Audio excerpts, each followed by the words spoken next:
धन्यवाद air marshal Bharti.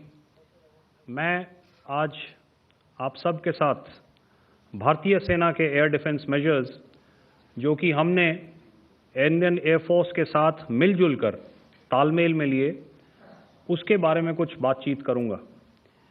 इस विषय में मैंने कल भी कुछ टिप्पणी करी थी, लेकिन आज मैं इस युद्ध के अहम एस्पेक्ट के बारे में आपको थोड़ा और पर्सपेक्टिव देना चाहता हूं। हमें एयर डिफेंस ऑपरेशन सिंदूर के एयर डिफेंस की कार्रवाई को एक कॉन्टेक्स्ट में समझने की आवश्यकता है। मैंने आपको कल बताया था कि पिछले कुछ सालों में आतंक की गतिविधियों का कैरेक्टर जो है उसमें कुछ बदलाव आ रहा था। अब हमारी मिलिट्री के साथ साथ मासूम सिविलियंस जो कि अपना बचाव करने में विफल थे, उन पर भी हमले हो रहे थे।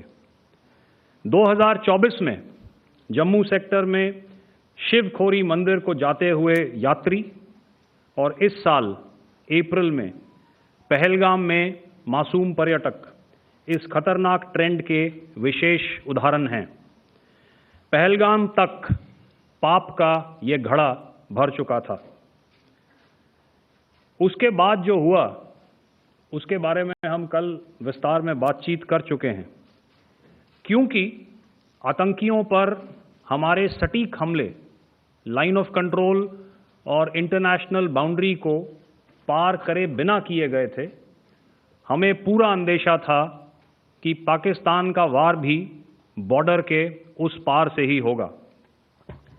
इसलिए हमने अपनी एयर डिफेंस की पूरी तैयारी पहले से ही कर ली थी। हमारी इन्वेंट्री में शामिल counter manned aerial systems, electronic warfare के साधन और एयर डिफेंस वेपन्स का इंडियन एयरफोर्स के इसी प्रकार के सिस्टम्स के साथ एक अनोखा मिश्रण किया गया। इसलिए आपने देखा कि जब जब पाकिस्तान एयरफोर्स ने हमारे एयरफील्ड्स और लॉजिस्टिक इंस्टॉलेशंस में 9 और 10 मई की रात को लगातार हमले किए, वो इस मजबूत एयर डिफेंस ग्रिड के सामने विफल हो गए। आपके सामने इस ग्रिड को एक तरीके से दर्शाया गया है। आप देख रहे हैं कि इंटरनेशनल बाउंड्री से कितनी layers, radars, counter unmanned aerial systems, उसके पीछे शोल्डर फायर्ड वेपन्स, हमारे विंटेज एयर डिफेंस वेपन्स जो कि काफ़ी सालों से हमारी सेना में हैं। एयर मार्शल भारती ने भी उसके बारे में बात करी। और लास्ट में हमारे modern air defence weapon systems. तो कोई मौका नहीं था कि पाकिस्तान एयरफोर्स ये मल्टी टियर डिफेंस को पार करके पीछे हमारी एयरफील्ड्स या लॉजिस्टिक इंस्टॉलेशंस को टारगेट कर पाए। ये जो डायग्राम आप अपने सामने देख रहे हैं, ये मुझे एक इंसिडेंट की याद दिला रहा है। और मैं आपको इस उदाहरण के ज़रिए से एक ये एस्पेक्ट हाईलाइट करना चाहता हूँ। जब मैं स्कूल में था तो तकरीबन मेरे ख्याल से ये 70 का दशक था और उस समय इंग्लैंड और ऑस्ट्रेलिया के बीच में, आज शायद क्रिकेट की बात भी करनी चाहिए क्योंकि मैं देख रहा था कि विराट कोहली ने टेस्ट क्रिकेट से रिटायरमेंट ले ली। कई भारतीयों की तरह वो मेरे भी फेवरेट क्रिकेटर हैं। और इंग्लैंड की फेमस एशेज सीरीज चल रही थी और उस समय ऑस्ट्रेलिया के दो बहुत तेज गेंदबाज जो कि क्रिकेट हिस्ट्री में बड़ा उनका नाम है, जेफ थॉमसन और डेनिस लिली, उन्होंने अंग्रेजी बैट्समैन और उनकी बैटिंग लाइनअप को तहस नहस कर दिया था। और ऑस्ट्रेलियंस ने उस समय एक कहावत निकाली थी, that from ashes to ashes and from dust to dust, if Thomo don't get here, then Lily surely must. और अगर आप इस लेयर को देखें तो आप समझ जाएंगे कि मैं आपको क्या बताने की कोशिश कर रहा हूं। तो अगर आप सारे सिस्टम्स को पार कर भी गए तो आपको फिर भी एयरफील्ड या लॉजिस्टिक इंस्टॉलेशन या जो भी चीज़ को आप टारगेट कर रहे हैं उसमें पहुंचने से पहले कोई ना कोई इस लेयर्ड ग्रिड का सिस्टम ज़रूर गिरा देगा।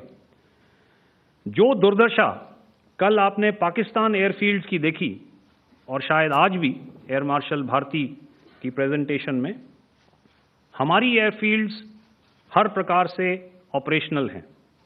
यही नहीं, पाकिस्तान के ड्रोन्स और वेपनाइज्ड यूएवीज से की गई हमलावर कोशिशें भी इस ग्रिड के कारण नाकाम हुई और जो बचे कुचे ड्रोन्स थे उन्हें हमारे शोल्डर फायर्ड हथियारों से मार गिराया गया। मैं यहाँ पर अपनी बॉर्डर सिक्योरिटी फोर्स की भी सराहना करना चाहता हूँ। उनके डायरेक्टर जनरल साहब से लेकर बॉर्डर पर तैनात बीओपी पर पहरा देने वाले आखिरी जवान भी हमारे इस अभियान में बढ़ चढ़कर शामिल हुए और बहुत बहादुरी से उन्होंने हमारा साथ दिया। उनके काउंटर अनआर्म्ड सिस्टम्स भी हमारे इस मल्टी टियर्ड एयर डिफेंस ग्रिड का हिस्सा थे, जिसके कारण पाकिस्तान की नापाक हरकतों का विनाश किया गया। आपने सुना ही होगा, जब हौसले बुलंद हों तो मंजिलें भी कदम चूमती हैं। In the end, I would like to highlight again that in every single domain that Operation Sindhur has been prosecuted, there has been absolute synergy between the three services. Not only have we, in this endeavor, been fully supported by our government, departments, and agencies, I cannot here not mention our 140 crore countrymen that have stood behind us with their prayers and goodwill, urging and inspiring us to achieve our mission and objectives. For that, we salute you. You are indeed the best. Jai Hind.